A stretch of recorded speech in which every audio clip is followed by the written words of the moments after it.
Ambulance service ద్వారా blood donation క్యాంపులు సేవా కార్యక్రమాలు నిర్వహించడం జరుగుతుంది. పేషెంట్స్ ఇంటి నుండి ఆసుపత్రికి కూడా తీసుకుని వెళ్తున్నాం.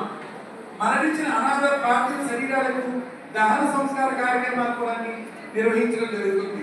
స్వర్గధామ రథం ఈ మధ్యనే రెవెన్యూ సర్వీస్ అసోసియేషన్, మానవతా సంస్థలు, తర్వాత మానవతా సంస్థ రెండు కలిపి 2 స్వర్గధామ రథాలు మన ఇండియన్ రెడ్ క్రాస్ ద్వారా ఇవాళ రెవెన్యూ సర్వీస్ అసోసియేషన్ ఇక్కడే ఒక కృష్ణమూర్తి గారు, రజనీకాంత్ గారు ప్రెసిడెంట్స్ వాళ్ళు ఇవ్వడం జరిగింది.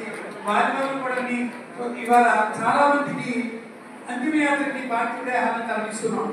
మగటపల్లి శాంతకుమారి ఉచిత శిక్షణా కేంద్రం అని పెట్టి 4013 మంది మహిళలకు ఉచితంగా టైలరింగ్, ఎంబ్రాయిడరీ, మగ్గం వర్క్, పెయింటింగ్ వర్క్ శిక్షణ ఇవ్వడం జరిగింది.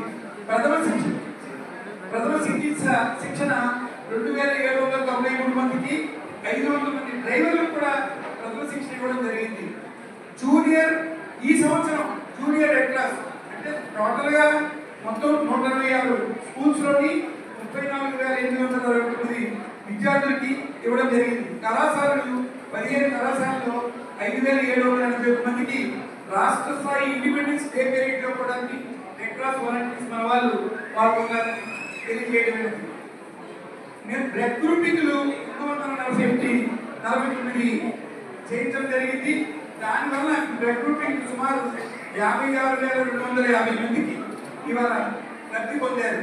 ప్లాంటేషన్ ప్రోగ్రామ్ అని సోషల్ ఫారెస్ట్రీ వారి సహకారంతో మన జిల్లా కలెక్టర్ గారి సహకారంతో 3,31,150 మొక్కలు నాటడం జరిగిందని మీకు తెలియజేస్తున్నాం.